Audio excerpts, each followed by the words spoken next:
What's good, Wagering World? It's your boy, 5 Star in Vegas, broadcasting live as always from beautiful Summerlin, Nevada, and here with my co-host, my guy, the only Sacramento Kings fan that I know. What's good, Spread Astaire? How are you today, man? Man, I'm ready for bounce back season. I was telling you before we started, not the best day for me in the NBA streets yesterday, so I got to get it back tonight. Man, I was horrible yesterday, and it's sad because all of my cousins in Mississippi and stuff were retweeting our show on Facebook and stuff. You know, we never had these type of days, and I'm like, I I know won the it's like first one of day. my worst Now, days of the year. dude, this was my worst day of the year. We went literally 0-4, 0-2 on the leans, and 0-2 on the ball and parlay. But let's go on and break it down. Let's get to the past. All right, yeah, talk to me about those games. I actually watched some of them. I watched some college basketball over some NBA last night. Tell me what you saw, though. I'm not the expert. Well, we'll start with Michigan State, man, and Kansas State. That was just a really good game, just period. That's all it was. Can't be mad with the results, man. We knew that by it being a pick 'em from the start. Kansas State just got some big cahooters, man. Just just simple as that, man. Noel plays so loose down the stretch. Keontae Johnson and him, and what's the other kid, Masood. They have such a great vibe for each other, man. Some of those passes that Noel is making has to have some NBA scouts looking at him, even though he's only 5'9", But just a great quarterback, great player. He made some silly plays as well down the stretch that Michigan State did not, take advantage of. They were knocking Izzo on Barstool Sports because he said that it was a lucky win for Kansas State, but I kind of saw it the same way. They did make like two bank shot threes as the time was running out at the end of the game, like on some just Hail Mary throwing them up and then overtime. So it just was their night. I cannot be mad at Michigan State. Wonderful game by AJ Hoggard. Wonderful game by Tyson Walker. Unfortunately, they couldn't, win this game. They didn't come through for us, but I really liked what I saw from Michigan State. I'm not mad about the loss at all. That was probably the most entertaining game. Well, UCLA was pretty good, too. Mm. But I think I like the Michigan State game a little more. Yeah. That kid Noel, he's really good. Now, like you said, the size might be an issue for him to make it to the NBA level. So enjoy it right now, right? Because I don't know. Right. It Yeah. sucks too. He's got the talent, probably just not the size. Yeah, he probably end up over in the Euro League. He'll kill over there. Yeah. Arkansas, man, I was excited about that team. They laid it dead. What happened there? Just complete dominance, man. There's nothing I can say. I was so bored watching that game, my son. I'm Yeah. so pissed about the amount of money we would have paid for the tickets. Luckily, I have a host who gave us the tickets because I have a good relationship with the MGM group, so I was able to get my tickets on the handshake. But man, if I would have paid that $900 of those tickets were worth, I would have been pretty upset with that first matchup, man. Not entertained at all the whole time. My son's just enjoying the environment, but I was watching the game on my phone. I had the little portable charger with me.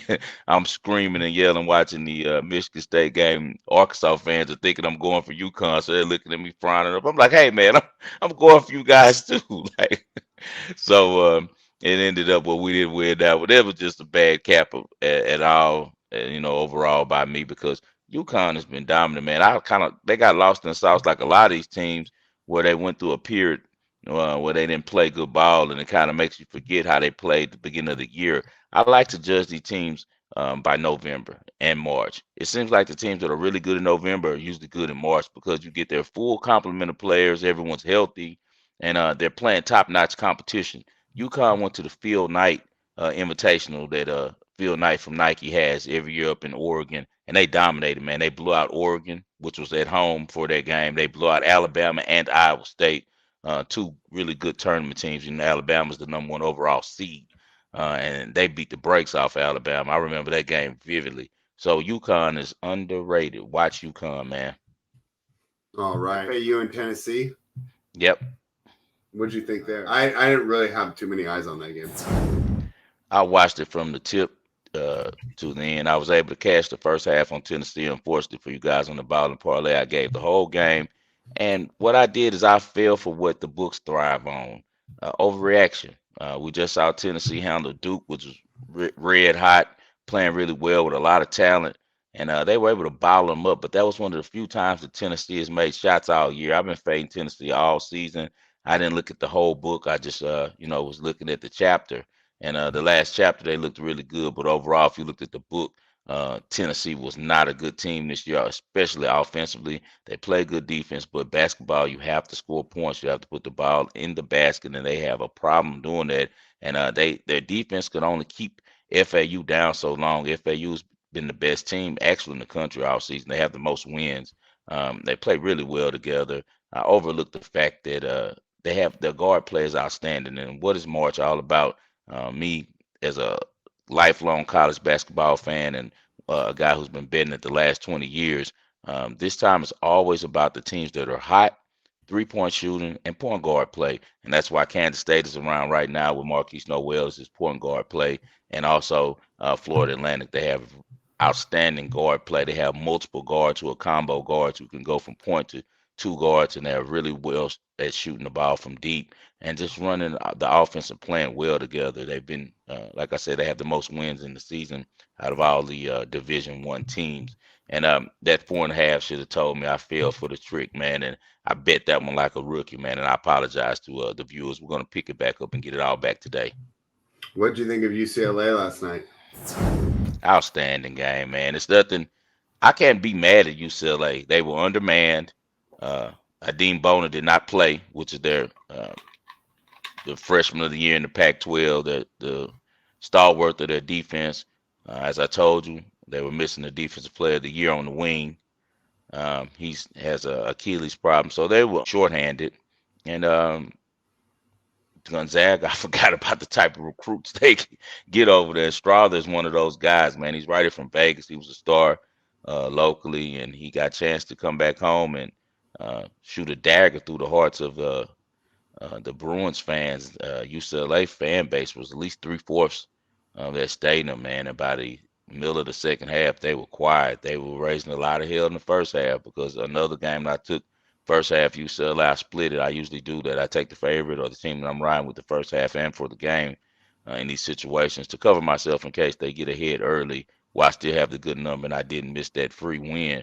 They covered. They were up 13 at the half and were looking really good. And second half, man, Gonzaga just kept making shots, and UCLA struggled to make shots. Great comeback by them. Those guys were down 8 with 52 seconds left and took the lead. Big three by super freshman Amari Bailey. I'll be interested to see if he comes back or if he puts his name in the draft this year. But he made a big three, and they had the lead with 13 seconds left. Amazing coaching uh, by Gonzaga's outstanding coach, man, Mark Few. Mark Few is one of the best to ever do it. What he's doing at that program has been amazing, over the last 20 years. And that last play was just simply him outsmarting Cronin. First of all, Cronin should have pressed. He didn't press and make them have any problems bringing the ball up. So that would have took some time off the clock. And so that was the first mistake Cronin made. But he was just outthought by Few. Few was like, hey, if we get into, a real play, UCLA is outstanding in half court defense. So they ran a quick play, uh, just, a quick screen and got it to Stroud and told him to get it up. And he trusted him, saying, hey, kid, you're back home. You've been hitting these type of shots for us all year in the game and in practice. Stroud is one of the best long ball shooters um, in college basketball. And he knocked it down, man, took advantage of his moment, uh, shined for his family, and his coach empowered him. Like, hey, you're back in Las Vegas, do your thing. And they all worked out for them. The OG Timmy had 38, just ridiculous. Forget about the talent sometimes that Gonzaga has. Even that transfer that comes off the bench, Malachi Smith, he's outstanding. So just Gonzaga doing Gonzaga things. UCLA was shorthanded, but much like the Michigan State game, it's one of the ones that you can swallow. It was the other two that really bothered me, but this one I could swallow because UCLA made an outstanding push at the end and almost won that game. All right, let's move into tonight's games to try and get this back. The first one we got on the board. The spreads aren't as fun tonight, right? Little bigger favorites here. Alabama's -7.5 against San Diego State. What do you think of this one? Both these teams are hot. Contrasting styles, man. San Diego State plays a real methodical offense. Their slogan, though, is defense travels. That's what they believe in, and that's what they lay their hat on. Um, Bama's very explosive, up-tempo team, but they both play D. San Diego State's first in transition defense in college basketball, and they're a 10 deep team. They physically just imposed their will on people. They've locked down two of the best offenses in college basketball in the tournament with Charleston and Furman. But Bama's no slouch on D man. They're second in 3 point field goal defense, and overall, they're third in field goal defense. They're very long, very long. Nate Oaks, even though they look all flashy, they do play defense. They play it hard for him. The under is 10-0 in San Diego State's last 10 contests. They tend to make teams get out of their rhythm and slow down the pace. I'm going with the under 137.5 on this one. That's the one I lean. If I lean the side, I would lean probably Alabama, but I'll be on the under 137.5 for my play. Sounds like a plan. Let's move on. One of your favorite teams, the Houston Cougars, they take on Miami.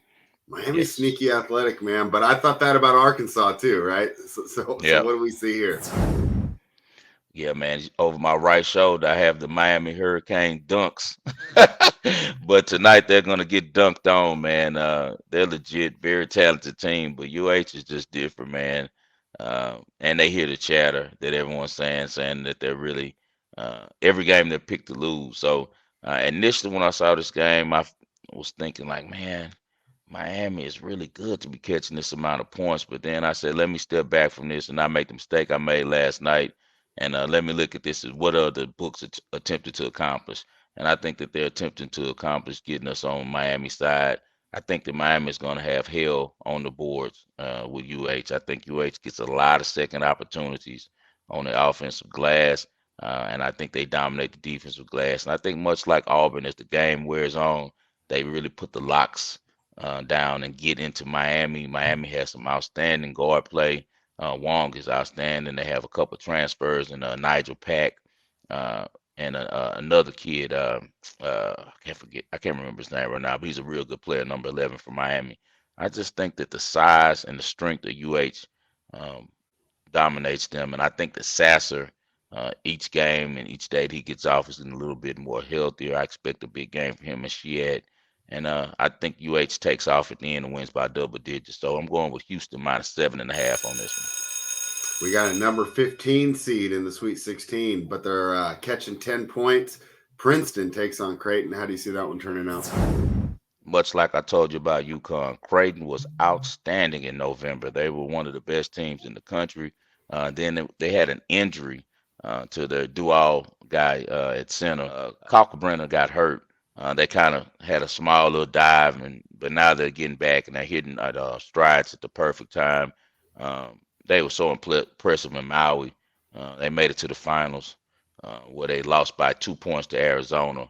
But they beat a good Arkansas team um, and a good San Diego State team. So I really like Creighton in this game. I'm going to go with Creighton first half minus 5.5 on this game. I think that early they dominate Princeton. I wouldn't be surprised if Princeton can kind of fight back and get into it. Princeton is a weird team, man. I watched them play a lot this year, and they weren't that good, man. I was really surprised that they even beat Yale, but it's one of these situations where a team catches fire. They've been really good on the glass this year, but I still think that they have matchup problems dealing with the center for Creighton. He's like 7'2", man, and he's a matchup nightmare for everyone. And when he's playing uh, and healthy like he is right now, he's a handful because he can use both hands on the hook. He has real soft touch, good passer, and they do everything off of him with a lot of good players around him. So I think that Creighton does cover the minus 10, but I'll be playing the first half minus 5.5, and you can actually book that as one of the ball and parlays. All right. Final game, closest spread, Texas, who I know we like to win it all, but do you think they'll cover the 4-point spread against Xavier tonight? This was too tough to call, and I'm too invested with Texas with them with futures bets. I probably just watched this one. but I would lean the under on this game. It's pretty high at 149, and we know that both of the teams can put the ball in the basket. But the last 7 contests have been unders for Texas, and the reason why is because they've been playing defense since the calendar changed to March, and that's how they were able to win the Big 12 championship is by putting D first. They know that they can score. That's easy for that team because all the talent they have. They're really playing really well for Rodney Terry. So I expect this one to be a barn burner. I just want Texas to survive, and then I have my ticket and I can start hedging because I know that there'll be dogs against the Cougs if they can face each other in the next round. Let's get to Saturday. Talk about Saturday since we don't do the show on Monday. I'm gonna tell FAU. Monday. FAU, number 9 seed, but they're only catching 2 points against K-State. What do you see there? It's another one of my ball and parlay situations. I'm going to be on FAU on this game. I'll break it down a little bit more on the ball and parlay. UConn and Gonzaga. Can my West Coast team get it done, or are the Huskies going to be too much? I like the Huskies on this one, man. I like UConn -2 on this one. Gonzaga's very talented, but UConn right now is a juggernaut, and especially coming off of the game and the emotional high that Gonzaga had with beating their rival UCLA, because when they play UCLA, you know what UCLA is about, and John Wooden and Lou Alcindor and Bill Walton and all the greats that came through there, Gail Goodrich and all of the legacy that they have. And Gonzaga's like the little kid on the block, the little engine that could. So that was a huge victory for them and their fan base, their team yesterday. I don't know if they're able to get up for UConn, whereas in UConn just smashed Arkansas and it's business as usual. They're just a really deep team, man, and they have the size to give Timmy some real problems. Timmy won't go for 38 against UConn, believe that. Not with those 2 7-footers that they'll have checking them. So I like UConn to get to the Final Four and beat Gonzaga pretty handily. All right, let's knock out this ball and parlay. Who do you like here? Okay, as I was telling you earlier, we're going to take Creighton first half -5.5. Creighton's been really good all year early in the game, and I really love their starting five, man. They have one of the best starting fives in the country. Very versatile, 3-point shooters. They really play well together. They pass the ball really well. And I just think that Princeton will be overwhelmed with their talent early. As I said, I don't trust the number as the game goes on, but for early, I definitely like Creighton first half -5.5. And we're also going to go with Florida Atlantic. You know how these lines work. If the line doesn't look right, that means take it. They won't bag me this time. Florida Atlantic will be looking for 35th win of the season, the most, as I told you before, in the NCAA. It's about high teams, it's about confidence, and that team has a lot of confidence. And the books do not make mistakes. The whole world just watched Marquise Noel and Keontae Johnson put on a show. Mahmoud shooting from deep with ease. They look like the best team right now in the tournament. They're for sure the most exciting. They dangle -2 to try to bag the public, and they won't bag us this time. We're going to be on Florida Atlantic +2 and money line to get to the Final Four. Florida Atlantic is just a solid all-around team, and they're playing right at the right time with a lot of confidence, and the books know something if they're only catching 2 against a team like Kansas State from the Big 12, which is a major conference, one of the best conferences, and we've been seeing on display for the nation all the talent they have. So we're not going to get bagged this time. We're going with Florida Atlantic +2. This is not a homer pick, but I am taking the Kings. We're at home against the Phoenix Suns. But this came straight off my projections, and I agree when looking at the team. We're looking at a Phoenix team that they're really struggling with the lack of those 3 wings that really led them to that huge record, right? I'm talking about the combination of Mikal Bridges, Jay Crowder, and Cam Johnson. Of course, they upgraded to a top 20 player of all time in Kevin Durant, but he's not out there now. And we remember when Booker was putting up big numbers, right? And the team was in the lottery. It's kind of reminding me of that team, right? As he's a great scorer, but without those wings around him to be able to shut teams down and get the team in transition, he's working too hard in the half court. This Kings team coming off 2 losses in a row, but the first one, and that was it Monday or Tuesday? Tuesday night, I believe. It was Monday night against the Boston Celtics. That was the dreaded first game back home from the road trip. They've had plenty of time to rest. They want to get back on track. And the Suns are sneakily close to the Kings in the standings. So this game's going to mean a lot for both teams. More for the Kings, though, however, right? Because we've been out of the playoffs for so long that all these regular season games matter. Whereas for teams like the Suns, the Clippers, the Bucks, the Celtics, right? They just want to go into the playoffs healthy, which is Right. why Durant would be playing if this was a playoff game tonight, but it's not. So that just kind of shows you the different mindset between these two teams. It's a short spread here, -3.5. Even if Phoenix keeps it close, they'll probably foul us past there. But I wouldn't be surprised to see the Kings run away with it tonight. It's kind of fun, right? After all these years not having forwards, right? We're finally the team that has more talented wings. Keegan Murray, Harrison Barnes. So I can't wait to see this game tonight, but I like my Kings -3.5.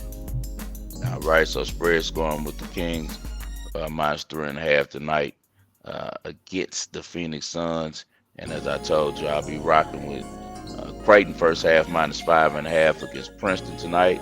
And I also will be going with the books and take the +2 with Florida Atlantic while they go against right now the national darlings, which is Kansas State, in a loose way that they play basketball and exciting style that they run under Coach Tang. Man, I've been looking at a little XFL to see if I can slide one in for you guys this week. We got the Battlehawks at the Vipers. We got the Brahms at the Renegades. We got the Roughnecks at the Defenders. So I think we're going to wait till Monday night. It's going to be a Monday night game, the big one with the Roughnecks and Defenders. So we'll wait on that game. But you guys pay attention to Twitter, and I'll be sending out a couple plays on XFL before I give it on, do a little bit more research for you guys. Anything for the people spread before we get out of here? Bounce back Friday. I love it. Going to the weekend strong. All right, let's bounce back tonight, guys. We're going 3-0. You guys enjoyed the tournament. Great time of the year, great weather. My guy Noops is in town. Our guy Noops is in town, so I'll be downtown a little bit with him and go kick it a little bit with him, man, and enjoy some basketball tonight and do a little sports betting. Maybe shoot a little dice too. Hey man, you guys tune into the Wagering World. We'll be back on Monday. Best of luck to you all this weekend.